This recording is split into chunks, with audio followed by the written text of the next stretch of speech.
Why do people say the lighthouse is cursed? Once, a lighthouse stood tall, guiding ships safely.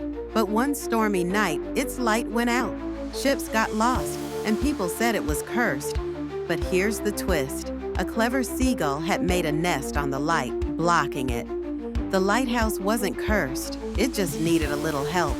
People fixed it, and the light shone bright again. The seagull found a new home, and ships sailed safely. Sometimes things aren't as spooky as they seem.